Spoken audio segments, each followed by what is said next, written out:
Hello everyone, welcome to CR international online study classes.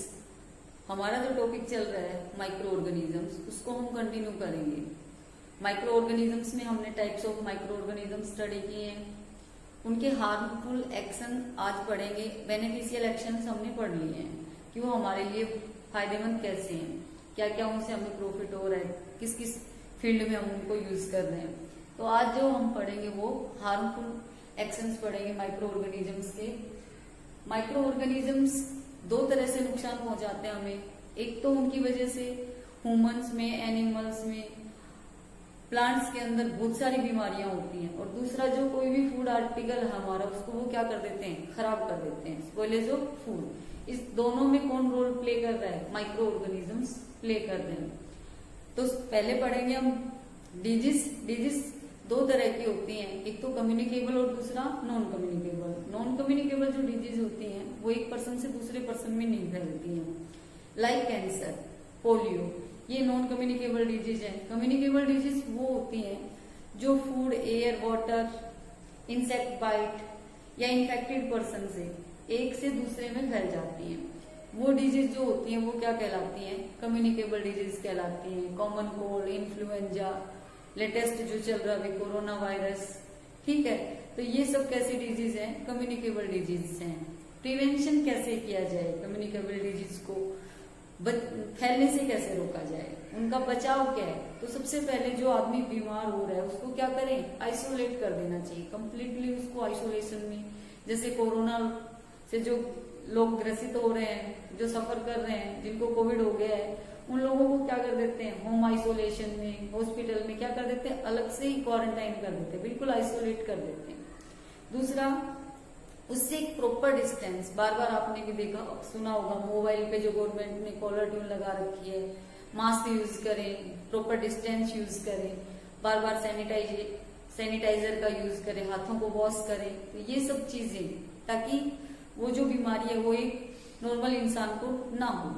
तीसरा, छींकते और खांसते टाइम हमेशा क्या करें, हैंकरचीफ का, हैंकी का, रुमाल का यूज करें, जिससे जो थूकी जो बूंदे हैं वो दूसरों तक ना फैल पाए। जो हम खांस रहे हैं, छींक रहे हैं, वो एयर में फैल जाते हैं, उससे वो एक पर्सन से दूसरे पर्सन में फैल जाते हैं। जब एक हेल्दी इंसान उसमें सांस लेता है, रेस्पायर करता है, तो उसकी बॉडी में चली जाती है। तो ये क्या है, प्रिवेंशन है कम्युनिकेबल डिजीज के, कि उनको कैसे रोका जाए। अब कुछ एक कम्युनिकेबल डिजीज हैं जो ह्यूमंस के अंदर होती हैं, उनकी मैंने लिस्ट बना रखी है, वो देखते हैं। Disease caused by micro organisms in humans. Humans में माइक्रो ऑर्गेनिजम्स की वजह से जो बीमारियां होती हैं, पहले ह्यूमन डिजीज का नाम दिया हुआ है, दूसरा उसका कोजेक्टिव माइक्रो ऑर्गेनिज्म, जिसकी वजह से वो बीमारी फैलती है। तीसरा, ट्रांसमिटिंग एजेंट, जिसके थ्रू वो फैलती है, एयर से, वाटर से।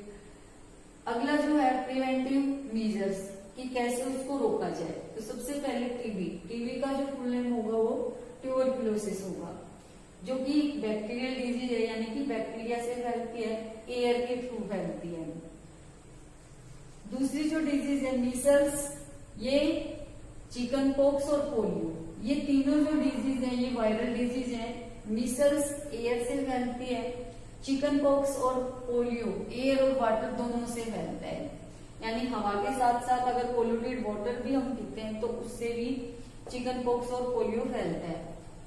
इसके लिए जो प्रिवेंशन है वो कंप्लीट आइसोलेशन, यानी इन्फेक्टेड पर्सन को बिल्कुल क्या करना चाहिए, आइसोलेट करके रखना चाहिए, बिल्कुल अलग रखना चाहिए। एक एज के बाद वैक्सीनेशन, आपने सुना भी होगा, छोटे बच्चे को टाइम टू टाइम क्या लगते हैं, वैक्सीन लगती है।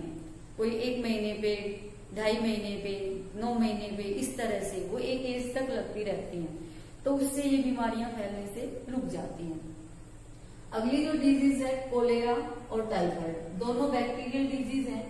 कोलेरा वो वाटर और फूड दोनों से फैलती है, यानी इन्फेक्टेड वाटर और इन्फेक्टेड फूड दोनों से। और टाइफाइड है वो वाटर से फैलती है। इसके जो प्रिवेंशन है, ड्रिंकिंग बॉइल्ड वाटर, हमेशा उबला हुआ पानी पिए, आरओ का भी चल सकता है। मेंटेनिंग पर्सनल हाइजीन, साफ सफाई का ध्यान रखें। जो आदमी बीमार हो रहा है वो भी अपनी बॉडी को क्या करे, प्रॉपर साफ रखे। तो ये इसके प्रिवेंशन हो जाएंगे। नेक्स्ट, हेपेटाइटिस बी, ये एक वायरल डिजीज है, वाटर की वजह से फैलती है। इसमें भी उबला हुआ पानी पीना चाहिए, ड्रिंकिंग बॉइल्ड वाटर, और क्या किया जाए, टीका लिया जाए, वैक्सीनेशन ली जाए, ताकि ये बीमारी को फैलने से रोका जा सके। अगला जो है मलेरिया। मलेरिया जो है प्लाज्मोडियम की वजह से फैलती है। प्लाज्मोडियम एक प्रोटोजोआ है जो मच्छर के काटने से फैलती है। जो पॉजिटिव माइक्रो ऑर्गेनिज्म है वो तो प्लाज्मोडियम प्रोटोजोआ है, और इसका जो कैरियर है, इसको एक जगह से दूसरी जगह ट्रांसमिट करने वाला जो ऑर्गेनिज्म है वो मॉस्किटो है। आपने सुना भी होगा फीमेल एनोफिलिस मॉस्किटो, जिसकी वजह से मलेरिया फैलता है। इसमें क्या करें, मच्छर को फैलने से, बढ़ने से रोकें। यूज ऑफ नेट्स, नेट्स का यूज करें, मच्छरदानी का यूज करें। डेस्ट्रॉइंग ब्रीडिंग, जहां पानी रुका हुआ है, बारिश का पानी, टायर्स में, बाल्टियों में, कूलर्स में, जैसे कूलर के पानी में क्या करें, केरोसिन डालें और उस पानी को रुकने नहीं दें, उसको फैला दें, या फिर उसमें टाइम टू टाइम क्या करें, केरोसिन डालते हैं, ताकि मच्छरों की जो ग्रोथ है वो कम से कम हो, उनकी जो ब्रीडिंग है वो रुक जाए। तो ये जो डिजीज है ये ह्यूमंस के अंदर होती हैं। अब और भी डिजीज हैं जो एनिमल्स और प्लांट्स दोनों में होती हैं। एनिमल और ह्यूमंस दोनों के अंदर एक एंथ्रेक्स बीमारी होती है, जो एंथ्रेक्स बैक्टीरियम की वजह से होती है। एनिमल्स के अंदर फुट एंड माउथ डिजीज होती है, जो एक वायरल डिजीज है, जिसमें मुंह में सलाइवा निकलती रहती है, मुंह और पैरों पे रेड कलर के दाने निकल आते हैं, तो वो एनिमल्स में होने वाली बीमारी है। प्लांट्स के अंदर भी कुछ बीमारियां होती हैं।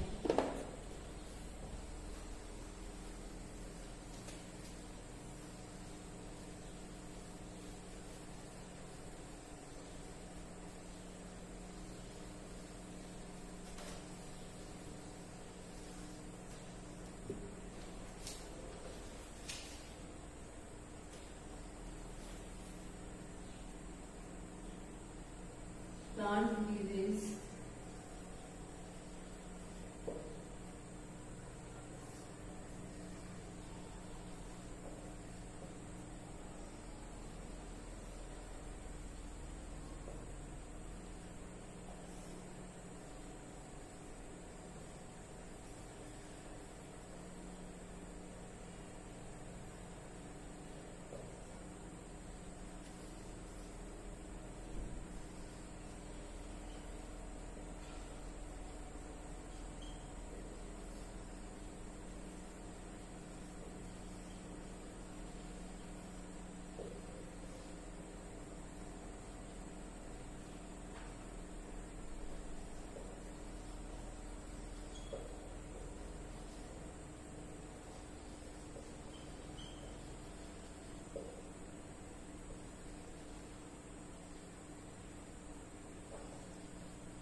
ये कुछ डिजीज हैं जो प्लांट्स में होती हैं। सिट्रस कैंकर, जो खट्टे फल होते हैं उनमें बीमारी होती है। नींबू, ऑरेंज, इस तरह के जो फल है उनमें उनका जो नॉर्मली कलर होता है उससे कलर हल्का पड़ जाता है, उसमें डार्क सर्किल से बन जाते हैं, ठीक है, तो वो कहलाता है सिट्रस कैंकर। इसका जो पॉजिटिव ऑर्गेनिज्म है वो बैक्टीरिया है, और ट्रांसमिशन का मोड एयर, हवा से फैलता है ये रोग, जो खट्टे फल होते हैं उनके अंदर सिट्रस कैंकर। दूसरी जो डिजीज है वो व्हीट की है, रस्ट ऑफ व्हीट और रस्ट ऑफ राइस। ये दोनों फंगल डिजीज हैं, एक गेहूं में फैलती है और एक चावलों के अंदर। इनका जो ट्रांसमिशन का मोड है एयर और सीड, दोनों ही हवा के द्वारा और बीजों के द्वारा फैलती हैं। Yellow vein mosaic of lady finger, भिंडी के अंदर होती है, इसमें जो लीव्स होती हैं वो उनके अंदर वेन्स जो होती है वो पीली पड़ जाती हैं, तो ये वायरस की वजह से फैलने वाली बीमारी है। और इसका जो ट्रांसमिशन करने वाला जो मोड है वो इंसेक्ट्स है। ये हो गया आपकी प्लांट के अंदर जो डिजीज। एक इसके अंदर आप टोबैकोमोजिक वायरस जो डिजीज है वो वायरस की वजह से फैलती है तंबाकू के अंदर। नेक्स्ट कुछ ऐसी डिजीज हैं जो इंसेक्ट्स के बाइट करने से फैलती हैं। तो उनमें से इंसेक्ट तो मेनली मॉस्किटो है। मॉस्किटो में जैसे मलेरिया है वो फीमेल एनोफ्लीज मॉस्किटो की वजह से फैलता है। दूसरा डेंगू जो है वो फीमेल एडिस मॉस्किटो की वजह से फैलता है। तो ये इंसेक्ट के बाइट करने से फैलती हैं। फीमेल एनोफ्लीज मॉस्किटो जब किसी इन्फेक्टेड पर्सन को काटती है तो प्लाज्मोडियम जो प्रोटोजोआ है वो ब्लड के साथ उसके इंटेस्टाइन में चला जाता है, और जब वो दोबारा किसी हेल्दी पर्सन को काटती है, ठीक है, फीमेल एनोफ्लीज मॉस्किटो, तो वहां से वो जो बिना बीमारी वाला नॉर्मल इंसान है उसके अंदर बॉडी में चला जाता है, तो वो भी क्या हो जाता है, बीमार हो जाता है। ऐसे ही एडिस मॉस्किटो है जो फीमेल एडिस मॉस्किटो है जिसकी वजह से डेंगू फैलता है। और सबसे बड़ी बात, कम से कम 100 डिजीज जो होती हैं वो हाउस फ्लाई की वजह से होती हैं। सबसे ज्यादा जो बीमारियों का कारण है वो हाउस फ्लाई है। क्यों? क्योंकि हाउस फ्लाई क्या करती हैं, ऐसी जगह बैठती हैं जहां पर गंदगी का ढेर होता है, कचरे वगैरह का रोटेटिंग जो मटेरियल्स होते हैं वहां पे बैठती हैं। तो उस रोटेटिंग मटेरियल पे जो माइक्रो ऑर्गेनिजम्स होते हैं, डिजीज कॉजिंग माइक्रो ऑर्गेनिजम्स, वो उसके पैरों पे चिपक जाते हैं, और जब वहां से वो किसी अनकवर्ड फूड पे या कोई खाने का जो आइटम है, आर्टिकल है, उस पे बैठती हैं तो माइक्रो ऑर्गेनिजम्स वहां चिपक जाते हैं। और जब हम वो चीजें खाते हैं, वो फूड स्टफ खाते हैं, तो उससे वो माइक्रो ऑर्गेनिजम्स हमारी बॉडी के अंदर पहुंच जाते हैं। तो ये जो इंसेक्ट्स हैं, हाउस फ्लाई, मॉस्किटो, इनसे मेनली बीमारियां फैलती हैं। नेक्स्ट, फूड पॉइजनिंग क्या होता है?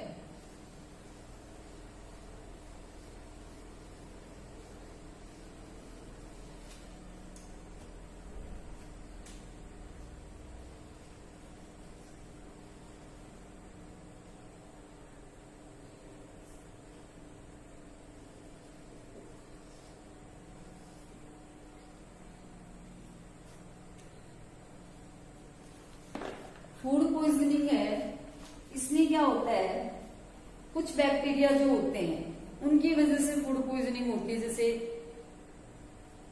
बैक्टीरिया का नाम दे रखा है सैल्मोनेला और स्ट्रेप्टोफाइलोकोकस।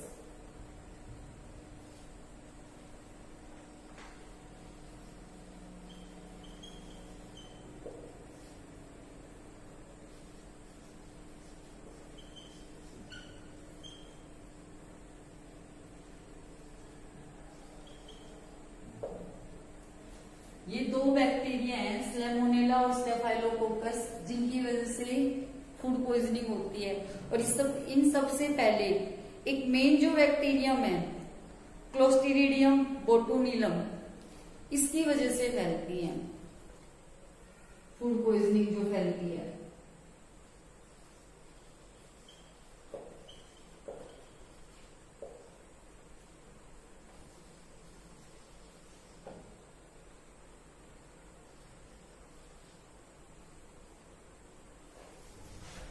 ये मेन बैक्टीरिया है जिसकी वजह से फूड पॉइजनिंग होती है। फूड पॉइजनिंग क्या है, वो जब हम खाते हैं तो वो फूड खाने से हमें वोमिटिंग, डायरिया, इस तरह की प्रॉब्लम्स हो जाती हैं। तो वो चीज क्या कहलाती है, फूड पॉइजनिंग कहलाती है। Next, food preservation. फूड को बचाया कैसे जाए, खराब होने से उसको बचाया कैसे जाए, तो वो प्रोसेस कहलाता है फूड प्रिजर्वेशन। फूड प्रिजर्वेशन के कुछ मेथड्स हैं, यानी कि जो उनका स्टोरेज टाइम है वो क्या किया जाए, बढ़ाया जाए। तो उस फूड को हम अगर 2 दिन चलता है उसको किसी इस तरीके से रखा जाए कि उसका लाइफ टाइम 3 दिन और बढ़ जाए, 5 डेज और बढ़ जाए, तो वो प्रोसेस कहलाएगा फूड प्रिजर्वेशन। फूड प्रिजर्वेशन के अंदर कुछ मेथड्स हैं।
पास्चुराइजेशन ये एक ऐसा मेथड है जिसमें मिल्क को 70 डिग्री सेल्सियस तक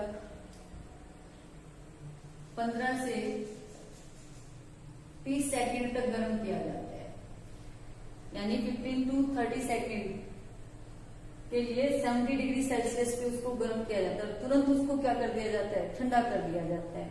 इस मेथड का नाम लुईस पास्चर पे दिया गया है क्योंकि उन्होंने इसको बनाया था। Next, salting. कुछ फूड आइटम्स होते हैं जो माइक्रो ऑर्गेनिजम्स की ग्रोथ को रोकते हैं, तो उसमें साल्ट ऐड करने से जैसे फॉर एग्जाम्पल मच्छी वगैरह जो होती है, मीट वगैरह जो होता है, उसपे क्वांटिटी ज्यादा होती है, लोग कम खरीदते हैं, तो उसको बचाने के लिए उसपे नमक लगा दिया जाता है। ये हो जाएगा साल्टिंग का प्रोसेस। मार्केट वाला जो अचार होता है, पिकल होता है, उसमें साल्ट की क्वांटिटी क्या होती है, ज्यादा होती है, ताकि उसमें माइक्रो ऑर्गेनिजम्स ग्रो ना कर सके। पिकलिंग अचार बनाया जाता है, उसमें विनेगर, मस्टर्ड ऑयल, साल्ट, इनकी अमाउंट क्या कर दी जाती है, बढ़ा दी जाती है, ताकि माइक्रो ऑर्गेनिजम्स ग्रो नहीं करें। ड्राइंग एंड डिहाइड्रेशन, सुखाकर स्टोर किए जाते हैं। मोस्टली जितने भी स्पाइसेस हैं, मसाले हैं और सीरियल्स, अनाज, उनको स्टोर करने से पहले उनको सुखाया जाता है। जो एक्सेस में मॉइस्चर होता है उसको रिमूव कर दिया जाता है, ताकि उसमें जो बीमारियां हैं, घुन वगैरह जो लगता है वो नहीं लगे। तो ये ड्राइंग एंड डिहाइड्रेशन ये मेनली सीरियल्स पे और स्पाइसेस पे अप्लाई किया जाता है। रेफ्रिजरेशन, फ्रीज के अंदर अगर हम फूड आइटम्स को रख देते हैं तो उसका लाइफ टाइम भी बढ़ जाता है, क्योंकि माइक्रो ऑर्गेनिजम्स हैं वो कम टेम्परेचर पे ग्रो नहीं करते। तो फ्रीज का जो टेम्परेचर होता है वो 3 to 5 डिग्री सेल्सियस होता है। इस पे इनको स्टोर किया जाता है। आप देखो दूध है वो रख देते हैं, दही वगैरह खट्टा नहीं होता, वेजिटेबल्स, फ्रूट्स, उनका भी लाइफ टाइम है वो बढ़ जाता है। डीप फ्रीजिंग गोडाउन्स में रखी जाते हैं। जैसे केले हैं वो पूरे साल हमें नहीं प्रोवाइड होते, और केरल वगैरह साउथ इंडिया के अंदर ज्यादा होते हैं, तो वहां से यहाँ तक पहुंचते वो क्या हो जाएंगे, खराब हो जाएंगे। तो कच्चे तोड़ के उनको पूरे कंट्री के अंदर सप्लाई किया जाता है, और फिर उनको डीप गोडाउन्स में रखने से, उनका टेम्परेचर कम रखने से वो पकते नहीं है और यूजेबल रहते हैं। कैनिंग होता है, एयर टाइट कंटेनर्स के अंदर क्या किया जाए, फूड आइटम्स को स्टोर किया जाए, जिससे माइक्रो ऑर्गेनिजम्स ग्रो नहीं करें। फॉर एग्जाम्पल कुछ स्वीट्स हैं, रसगुल्ला, गुलाब जामुन वगैरह, उनको क्या किया जाता है, पैक किया जाता है। ठीक है। और भी तुम देखो आजकल बहुत सारे फूड आइटम्स हैं, ड्राई फ्रूट्स वगैरह हैं, वो प्लास्टिक के डब्बे में आते हैं, तो उन एयर टाइट कंटेनर्स के अंदर माइक्रो ऑर्गेनिज्म ग्रो नहीं कर पाएंगे, जिससे हमारा जो फूड आइटम वो लंबे समय तक कंटिन्यू बना रहेगा। आज के लिए इतना ही। Thank you, have a nice day.